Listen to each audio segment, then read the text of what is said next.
Hey guys, tonight we're diving into a storm-drenched corner of Cornwall, 1839, where the sea claws at the cliffs and the Kennet House windows rattle like bones in the wind.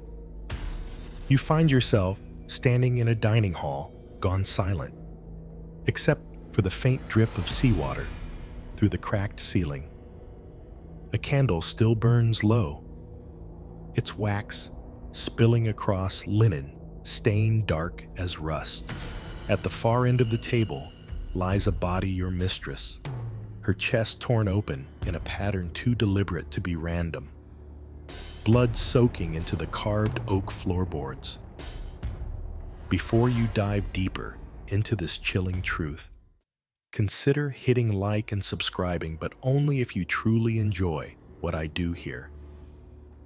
Drop a comment with the time and place you're watching, so I know you're still out there, and we'll dive into tonight's journey together. You notice the maid, Ada Beaumont, her dark skin glistening with sweat despite the cold. Her lips move, whispering a sequence of sounds you cannot place, neither English, nor Cornish, nor anything that belongs on this earth. 4 syllables. Pause. 4 syllables again. A rhythm almost like a heart that does not beat as yours does.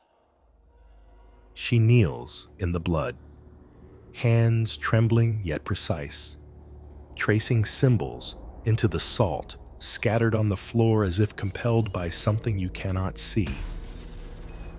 The storm outside builds to a howl, and for an instant, you think the house itself is answering her.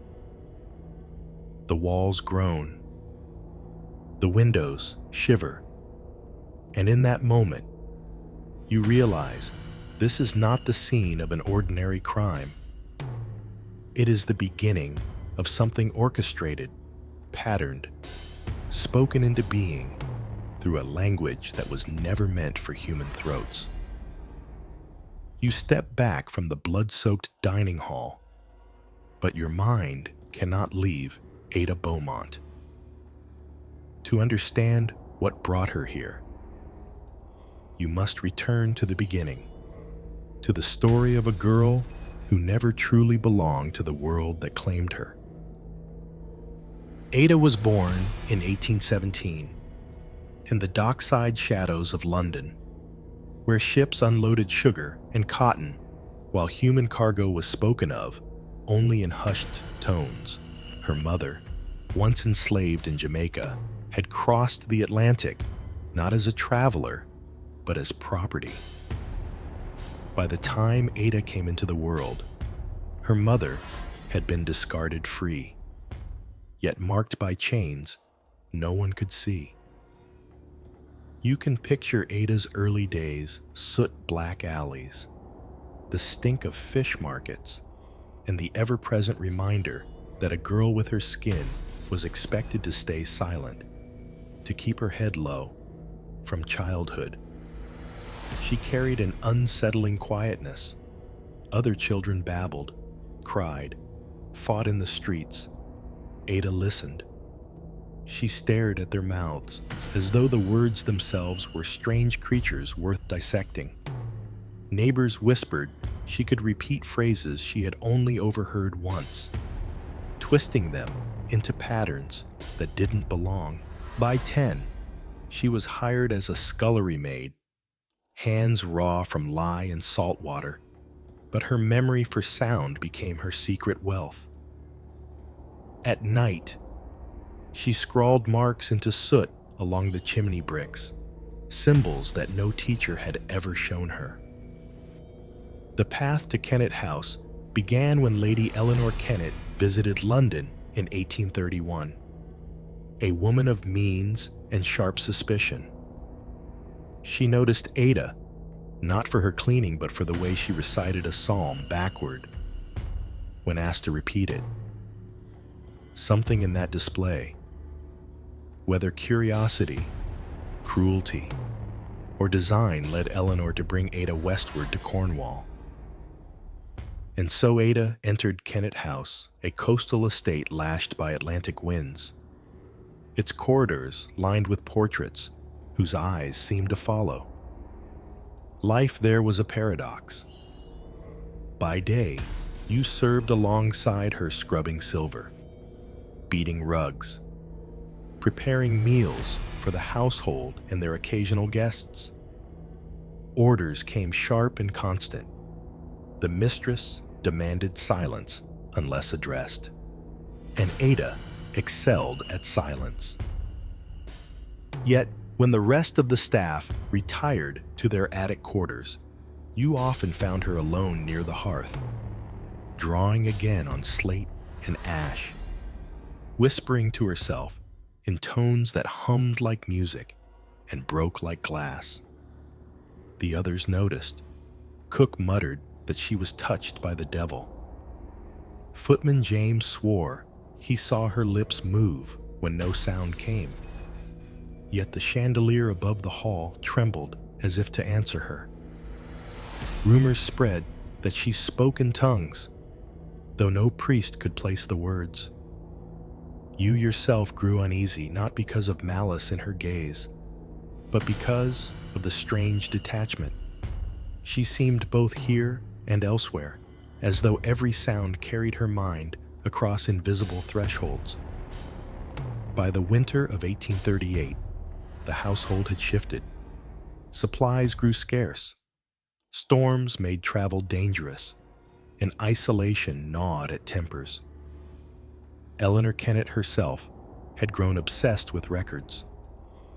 Notebooks filled with archaic symbols, and her nightly lessons with Ada stretched late into candle hours.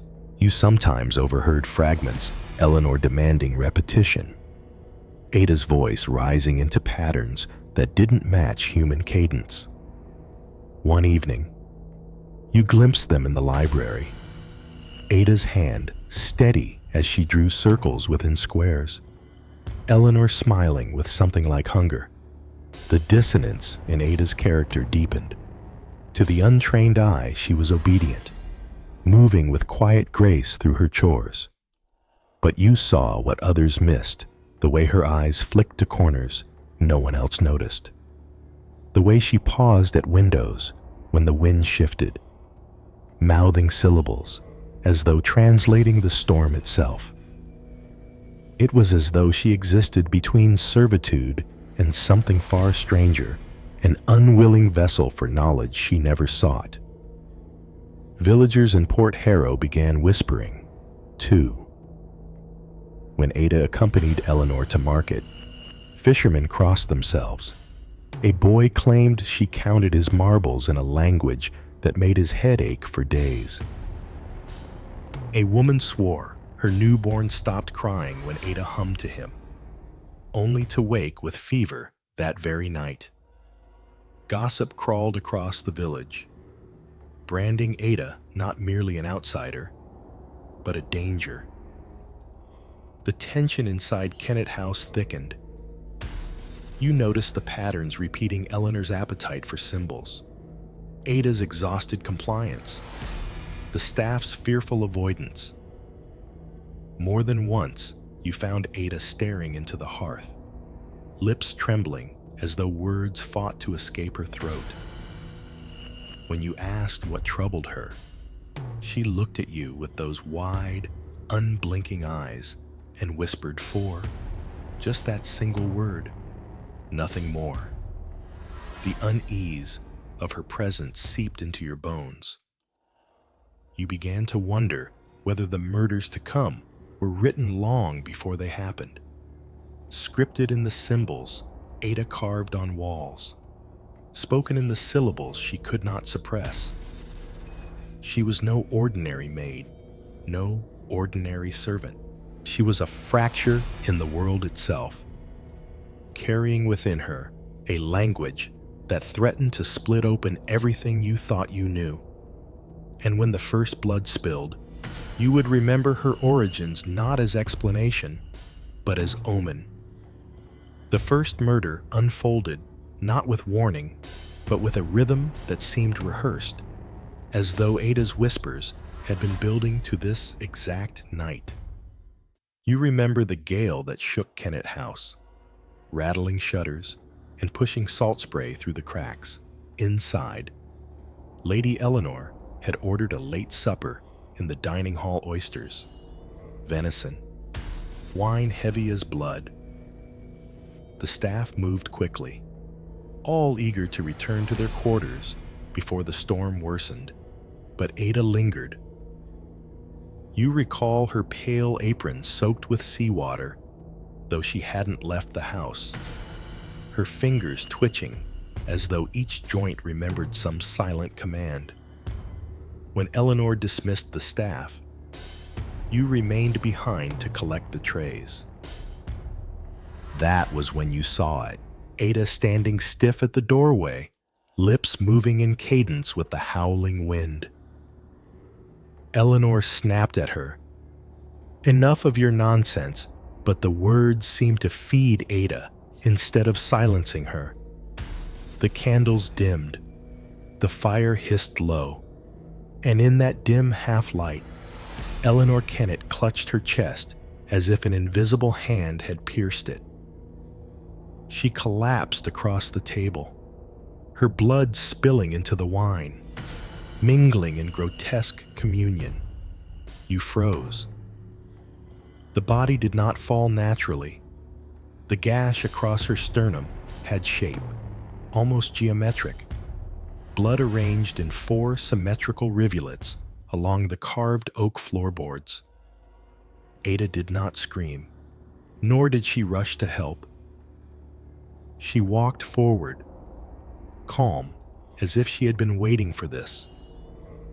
Kneeling beside her mistress, she whispered a sequence of sounds that defied your understanding. 4 syllables. Pause. 4 more. The cadence of a heartbeat that belonged to something inhuman. You wanted to step in, to call for help, but the storm's roar seemed to smother your own breath. The seconds dragged. Eleanor's eyes rolled back, her lips trembling, but she made no plea. You expected death to end the sound in Ada's throat. Instead, the chant grew stronger. Ada's hand traced lines in the blood, shaping symbols that gleamed under candlelight like they carried their own fire. It was not frenzy, it was precision. Every movement calculated, every syllable purposeful, as though she were completing a script written long before her birth. You staggered back, heart pounding, unsure if you were watching a murder, a ritual, or both. The storm outside seemed to echo her cadence, thunder answering her voice. For an instant, you felt that Kennet House itself had become a vessel for something vast and unseen. When silence finally returned, it was absolute. Eleanor Kennet lay motionless. Blood pooled neat as ink, and Ada's whisper faded into nothing. She looked up at you then, eyes reflecting candlelight with unnatural brilliance, and said only one word: 4. The terror of that night lingered long after the body was covered. The staff whispered of poison, of hidden knives, of curses carried across the sea. But you knew what you had seen. There was no blade in Ada's hands, no bottle near her lips. The wound itself defied explanation, as if the flesh had obeyed the rhythm of her chant rather than the strike of any weapon. In the days that followed, the house grew colder despite roaring fires. You found yourself tracing the dried blood on the floor, noticing how the rivulets had dried in straight, deliberate lines. At night, you heard Ada's voice through the walls, soft at first, then rising until it nearly merged with the storm outside. Each time she spoke, you felt a pressure in your chest, as if your own heart wanted to follow her impossible rhythm. The others tried to explain it away. Cook insisted Eleanor had suffered some rare seizure. James whispered that Ada had poisoned her wine with ground glass. Yet neither theory accounted for the precision of the wounds, nor the symbols left in blood. You alone carried the truth, whatever Ada spoke that night. It did not come from any human language. You began watching her more closely. She carried on with her duties, fetching water, sweeping corridors, serving meals, with the same quiet obedience as before. But you noticed her fingers twitching when she passed the library door, her lips forming shapes without sound when she entered the cellar. She seemed caught between two worlds, one where she was a servant, another where she was the mouthpiece of something that had claimed her. One evening, unable to restrain your fear, you confronted her in the scullery. What did you say? That night you asked. Ada's gaze met yours, calm but unyielding. I didn't speak, she whispered. It spoke through me. Her words left you colder than the draft sweeping through the stone walls. You wanted to believe she was lying, that grief or guilt had driven her mad. But the conviction in her tone, the serenity in her face, told you otherwise. She was not boasting. She was confessing. That confession became the weight you carried as the days darkened further. Eleanor's body was buried quickly, the death attributed to natural causes for the sake of the Kennet family's name. But no earth could cover what you had witnessed. You lay awake, haunted by the memory of Ada's chant, of Eleanor's blood arranging itself in patterns too clean, too deliberate to be random. And then came the drawings. One morning, you entered the kitchen to find scraps of parchment scattered across the table. Charcoal marks covered them, circles intersecting, lines converging, 4 repeating nodes. They looked less like sketches and more like diagrams, though of what you couldn't say. When Ada entered, she gathered them quickly, but not before you saw a pattern repeated across each, a heart divided into 4 chambers, each chamber marked with a symbol not of this earth. You realized then that Eleanor's death had not been an accident, nor even a single crime. It was the first note in a composition that had already begun. Ada was not finished, and neither, it seemed, was the language that moved through her. You hoped, perhaps foolishly, that Eleanor Kennet's death would be the end of it, that with her gone, the storm within Kennet House might finally quiet. But it did not. What happened next proved the opposite. Eleanor's death was not the climax, but the opening act. The second body was discovered 3 nights later. The house had been restless, the servants whispering about dismissal, about whether the estate would even survive without its mistress. Yet routine continued. Supper was served, floors swept, silver polished. That night, the head steward, Mr. Dalton, remained late in the study, reviewing accounts. When you were sent to fetch him, you opened the door to find him slumped over the desk. At first, you thought he had merely fallen asleep, until you saw the ink spreading across the papers was not black, but crimson. His chest bore 4 deep slashes, arranged in perfect symmetry, radiating outward like compass points. His spectacles lay unbroken beside him. No struggle, no overturned chair, just the same chilling precision you had seen in Eleanor's blood. Ada was there. She always was. Standing in the corner, her apron flecked with ink and blood, her lips moving silently as her eyes locked on yours. 4 syllables. Pause. 4 again. You could not hear the sound, yet you felt it in your bones, the way one feels a storm before it arrives. The staff panicked. Some fled the estate that very night, clutching belongings and muttering prayers. Cook swore she would never again set foot in a house where death walked the halls.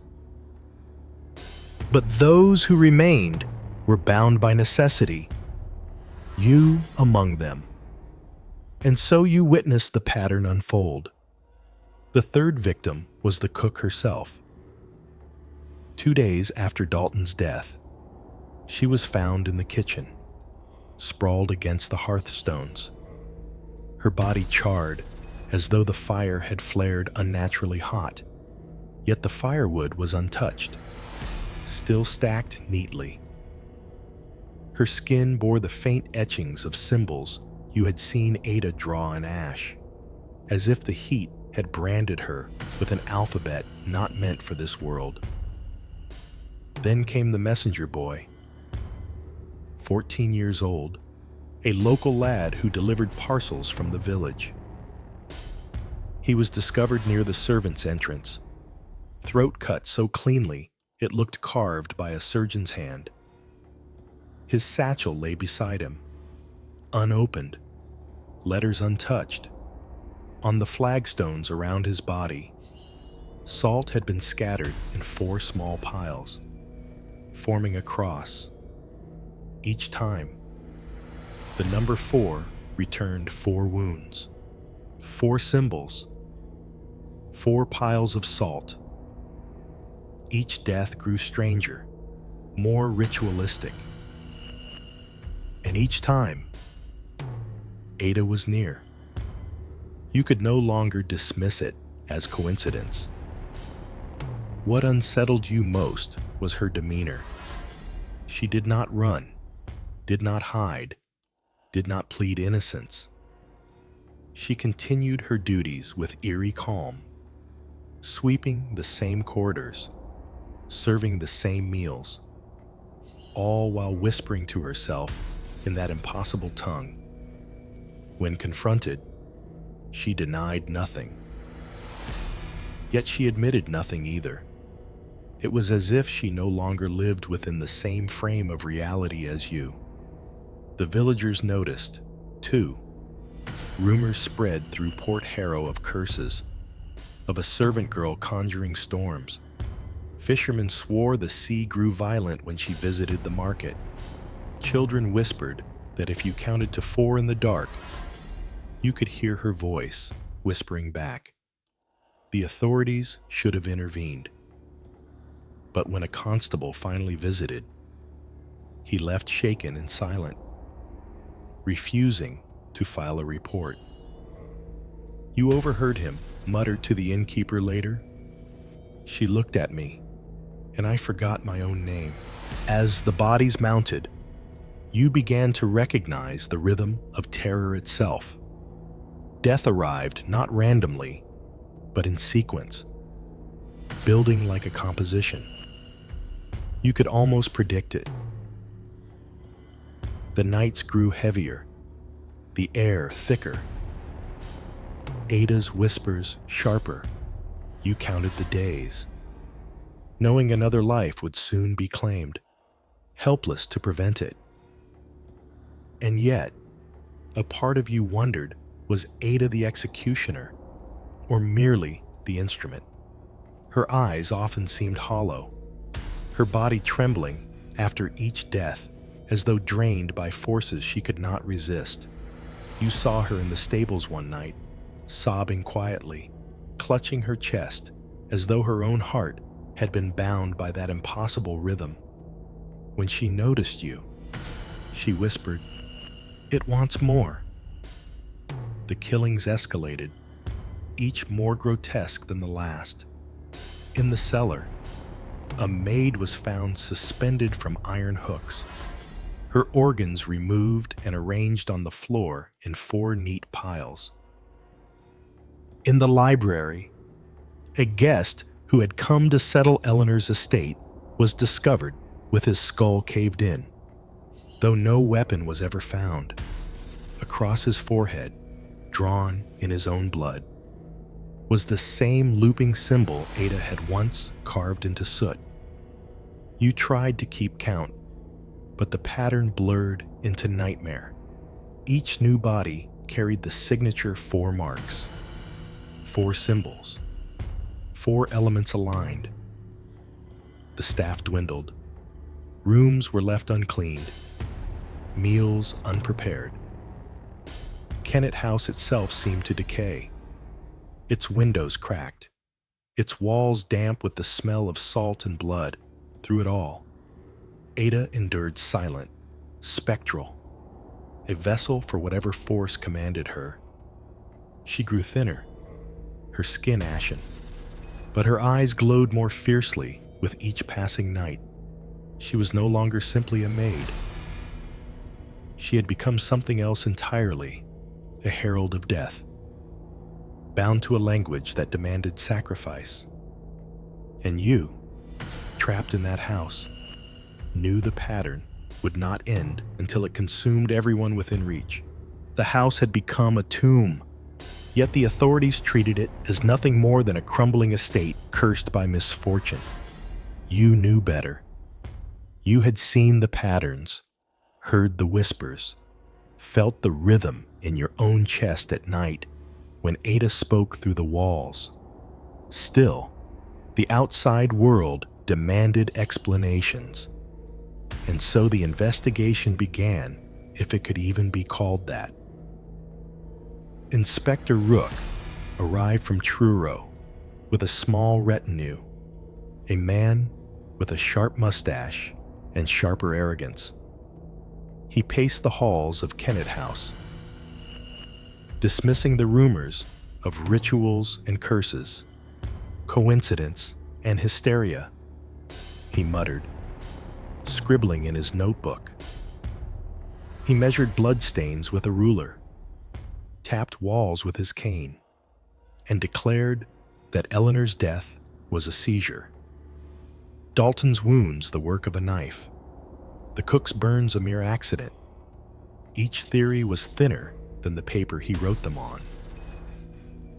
You wanted to scream at him, to show him the symbols, the salt, the chant that seemed to seep through every floorboard, but when you tried, his eyes hardened. You've been too long in this house. You see ghosts where there are none. Ghosts. The word lingered, because whether or not Ada killed with her own hands, you could no longer shake the feeling that something unseen stalked the corridors. You began hearing voices at night, not just Ada's murmurs, but whispers that rose from the walls themselves. Sometimes they carried your name.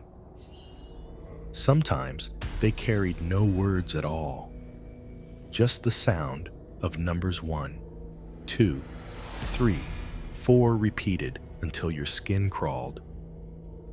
Witness accounts fared no better. James, the footman who survived the first wave of killings, swore he had seen shadows moving independently of the firelight. Yet when pressed by Inspector Rook, he faltered, describing instead a trick of the eyes. Another servant claimed Ada's lips moved without sound, though her eyes rolled white, as if something else spoke through her. Rook sneered at this testimony, chalking it up to hysteria. Each witness contradicted the last, their fear diluting into nonsense under the inspector's impatient questioning. But you knew they weren't lying. you had seen the contradictions yourself. Ada's lips moving without voice, the chandelier swaying when no wind stirred, the sudden weight in your chest as though an invisible hand pressed down. Rook collected testimonies, then dismissed them all, declaring the case closed for lack of evidence. Yet clues remained, stubborn as scars. You found them in the most ordinary places, faint chalk marks beneath the dining table, salt crystals hidden in the hems of Ada's apron, charcoal diagrams tucked between pages of account books. Each clue pointed to deliberate structure, a design so precise it mocked coincidence. You began collecting them in secret, sketching them in your own notebook. Circles intersecting lines, 4 nodes always repeating, a map, perhaps, or a sentence waiting to be completed. The investigation should have ended there, strangled by incompetence. But then came the constable who vanished, sent to guard the house overnight. He was posted at the main door. By dawn, he was gone, his lantern found extinguished at the threshold. In his place were 4 small piles of ash, arranged in a square. Rook dismissed it as desertion, claiming the constable had fled his post. But you recognized the pattern. You had seen those piles before, around the messenger boy's corpse. Rumors grew wilder. Villagers swore Kennet House glowed at night, its windows flickering with blue light, though no lamps burned inside. Others claimed they heard voices carried on the sea wind, chanting in a tongue that made their bones ache.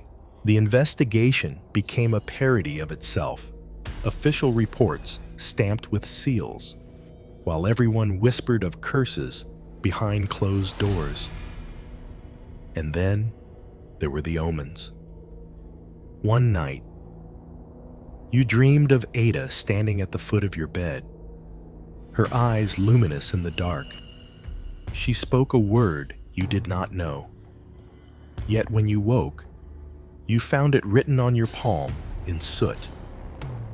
Another time, you heard the cries of the cook echoing through the kitchen long after her body had been buried. The cries were not grief, but warning, 4 sharp wails, followed by silence. You tried to tell yourself these were hallucinations, the byproduct of fear and sleepless nights. But when you showed your palm to Ada, she traced the word with her finger and whispered, "It's learning you." That was when you realized the investigation was not about uncovering the truth. It was about containing it. Inspector Rook's arrogance masked fear, and his insistence on silence revealed more than his words. He knew something, or someone, wanted the case buried. You began to notice his visits with Ada. He forbade the staff from entering the study when he questioned her. But you listened through the door. You heard him demand repetition, heard Ada's voice rise and break, the cadence of 4 syllables at a time. Sometimes you heard his voice join hers, stumbling at first, then growing smoother, as if he, too, was learning. The realization chilled you more than any corpse had. The investigation was not failing, it was evolving. And Rook was no longer an inspector. He was a participant. You started doubting your own safety. Every hallway felt watched. Every mirror seemed to shift when you weren't looking. At night, when Ada's voice filled the walls, you sometimes heard a second voice layered over hers deeper, mechanical, ancient. You pressed your hands to your ears, but the sound lived inside your skull. Clues, contradictions, incompetence, omens, each thread wove into something larger than a criminal inquiry. This was not justice. This was contagion. The language itself was spreading, infecting minds, rewriting loyalty, and you were next. You had clung to the thought that Ada was the killer, that if she could be stopped, the nightmare would end. But in the weeks that followed, you discovered a truth more poisonous. Ada was never the author. She was the instrument. The revelation came in the hallowed dark of the cellars, where mildew clung to the stones and salt bit at your throat. You descended by candlelight, following faint scratches in the wall that looked like Ada's symbols. The air grew colder with each step, the silence heavy as water.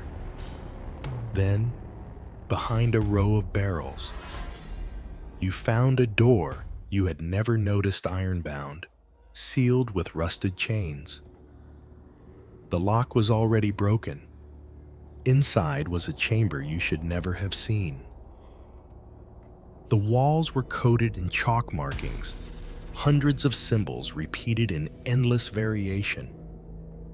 In the center stood a lectern, its wood blackened with age, and upon it lay a ledger bearing Eleanor Kennet's hand. You flipped the brittle pages, your heart hammering, and realized the truth. Lady Eleanor had not been a victim. She had been a practitioner. For years, she had collected fragments of languages, pieced together scripts from travelers and scholars, and experimented on Ada as if she were a vessel to test theories too dangerous for her own tongue. The ledger's entries were chilling. Subject demonstrates capacity beyond human pattern. Vocal cords endure greater strain. Control possible if rhythm repeated. Each note was clinical, detached, as though Eleanor had never viewed Ada as human at all. And in the margins, you saw something worse. Inspector Rook's handwriting, his own notes scribbled beside Eleanor's. He had been visiting Kennet House long before the murders began. The room reeked of secrecy, of collusion. Ada had been groomed not by chance, not by curse, but by deliberate design.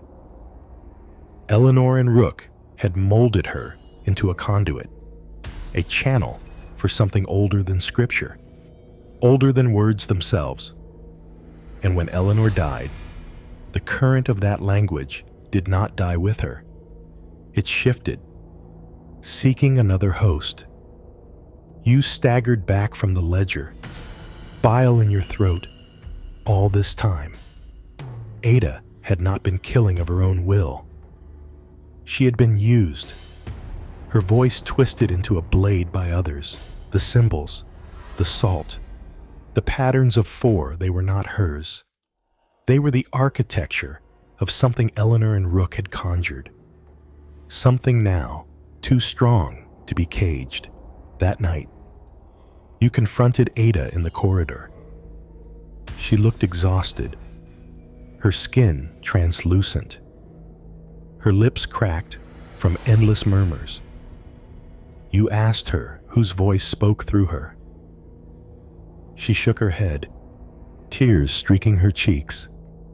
"Not mine," she whispered. "Never mine. They wrote it into me." And now it writes itself. Your stomach turned as realization pierced you. The language was not just a code. It was a parasite. It fed on her lungs, her throat, her mind, and Rook Inspector in name only was no longer investigating but feeding it, drawing power from its rhythm. You saw the change in him. His speech grew clipped, cadenced, every fourth word carrying a strange weight. His eyes flickered with the same unnatural light you had once seen only in Ada's. And during one late-night walk through the halls, you caught him standing alone in the study, whispering syllables into the mirror, his reflection lagging behind like a puppet out of sync. The true killer had been revealed not in flesh, not in blade, but in intent. Eleanor and Rook had opened the door, and Ada had been forced to stand at its threshold. The deaths were not murders for their own sake. They were offerings. Each body part of a sequence meant to anchor the language into this world. The worst part, it was working. You felt it in the air itself. The way silence no longer seemed empty, but crowded, filled with echoes of unspoken words.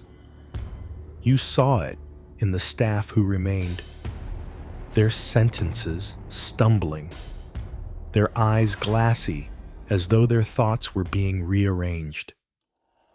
Some began humming without realizing it, a tune of 4 beats, followed by silence. Even you found yourself mouthing syllables in your sleep, waking with your jaw aching as though you'd been speaking all night. The truth was undeniable. Kennet House was no longer simply haunted by crime. It was a hive, buzzing with a language that replicated itself, colonizing minds. Ada had been the first host, Eleanor the architect, Rook the willing disciple, and now you, an unwilling witness, were being drawn in. The twist unraveled with the cruelty of inevitability. Ada was not guilty. She was condemned. The true malice lay in the hands of those who had turned her into a mouthpiece for something beyond human. The murders were not hers, but theirs, orchestrated through her body, her blood, her breath, and still, even after uncovering the truth, you could not escape the cadence of 4. It was in your heartbeat, in the creak of the house, in the crashing of the waves against the cliff. It followed you everywhere, whispering that you were next. You thought the revelation in the cellar would free you, that naming the truth would break its hold. But truth is not freedom. It is a chain that binds tighter the more you pull. The killings slowed, but the silence was worse. Ada no longer fought the voice. She surrendered. You found her on the cliff's edge one dawn, her gown soaked by sea spray, whispering to the horizon as if reporting to something far beyond sight. Rook stood behind her, eyes fixed on the same horizon, lips moving in tandem with hers. In that moment, you understood the two of them were no longer separate. They were conduits, vessels in harmony with the rhythm that had infected Kennet House. The estate emptied. Those who had not fled were consumed by death, by madness, or by the language itself. You wandered rooms where blood still stained the floorboards, where salt piles lingered like the footprints of ghosts. Each space hummed faintly, as though the house itself had learned to speak. The final night came without ceremony. The storm raged again, windows shaking, walls groaning. You found Ada in the dining hall where it had all begun, her hands outstretched, voice spilling syllables that bent the very air. The chandelier swung, though no wind touched it. Shadows crawled across the walls. stretching into forms that did not belong to any human figure. She looked at you once, eyes luminous and utterly hollow, and whispered, "It's in you now." You staggered back, breath catching, as the symbols carved themselves into your vision, whether on the walls, the floor, or the inside of your skull. You could no longer tell. Rook's voice joined hers, deeper, steady, forming the cadence of 4. You realized too late that the murders were never meant to end. They were the overture. The real composition was you. When dawn broke, Ada and Rook were gone. No bodies, no footprints, only silence, broken by the rhythm of the sea crashing against the cliffs. 1, 2, 3, 4. And now, even as you leave Kennet House behind, the rhythm follows. You hear it in the tick of your clock, in the drip of water, in your own heart. You cannot escape it. Perhaps you never will. So I'll ask you, right now when you turn off this video and sit in the quiet of your room, what if the silence answers back? What if you hear 4 knocks at your door, steady and deliberate, carrying the same cadence that claimed Kennet House? Before you risk finding out, hit subscribe, drop a comment with where and when you're watching, so I know you're still resisting the rhythm. And remember, some voices don't wait to be invited. They're already in your head.